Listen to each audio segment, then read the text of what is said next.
Wafer બનાવી રહ્યા છીએ. તમને ખબર જ હશે કે આપણે આગળના વિડીયોમાં દાળ બનાવી હશે. તો ચાલો આપણે આજે જોઈએ કે મેં આજે જુદી જુદી વેફર બનાવી છે. તો તમે જોઈ રહ્યા છો વેફર બફાઈ ગઈ છે અને સુકવાઈ પણ ગઈ છે. તો તમે લોકો જો અમે કેવી રીતના અને કેટલી બધી વેફર બનાવી છે. મને તો વેફર ખાવાની મોજ જ પડી જશે. અમે તો 4 જુદી જુદી વેફરો કાઢી છે. આ છે પહેલી જાત. આ તો આપણે બધા નોર્મલી બનાવતા જ હોઈએ છીએ. આની ઉપર આને તરી અને વેફરનો મસાલો ચાટી અને ખાવાની તો ખૂબ જ મજા આવે છે. અને એ પણ મારી બહેનો સાથે અને મારા પરિવાર સાથે. અને સ્કૂલે લંચ બોક્સમાં લઈ જઈ શકો આ વેફર. તો તમે લોકો જોઈ શકો છો કે વેફર સુકાઈ ગઈ છે. તો હવે આપણે આગળ વધીએ. મેં કેમ વેફર બનાવી છે.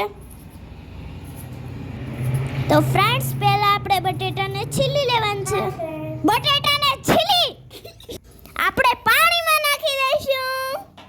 તો ફ્રેન્ડ્સ તમે જોઈ શકો છો કે અમે કેવી રીતે વેફર બનાવી રહ્યા છીએ. તો હવે મારી બેન ભવ્યાંશી વેફર પાડતી જશે. તો તમે જોઈ શકો છો કેવી રીતે પાડે છે. તો ફ્રેન્ડ્સ તમે જોઈ રહ્યા છો બધા કે કેવી મસ્ત વેફર નીકળી રહી છે. તો હવે આપણે આને 3 સ્ટેપ પાણીમાં ધોવાની છે. જરૂર સાફ થઈ જશે અને સ્ટાર્ચ નીકળી જાય એવી રીતે. તો હવે વેફર બની અને બફાઈ ગઈ છે અને સુકવાઈ પણ ગઈ છે અચ્છલ રીતે. તમે જોઈ શકો છો કેવી મસ્ત બફાઈ ગયેલ છે. તો આ અમે વેફર ડિઝાઇન વાળી કરી છે. તમે જોઈ શકો છો.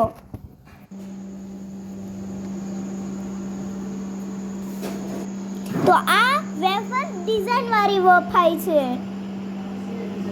હવે આપણે આને પણ કાઢીને સૂકવી દઈશું. ફ્રેન્ડ્સ તમે જોઈ શકો છો કે કેવી રીતે સુકવાય છે.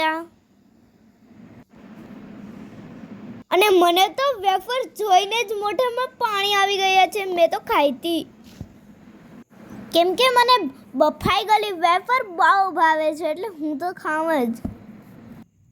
હું મમ્મીને સૂકવવામાં મદદ પણ કરું. જો તમે લોકો મમ્મીને સૂકવવામાં મદદ કરતા હોય તો કોમેન્ટમાં કહેજો મને જરૂર. અને હા એ પણ કહેજો કે તમે વેફર બનાવો છો. તો અમે વેફર તો ઘરમાં સૂકવેલ છે અને પછી તડકે જવા દીધી સવારમાં.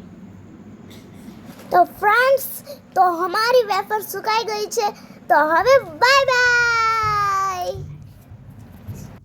And subscribe.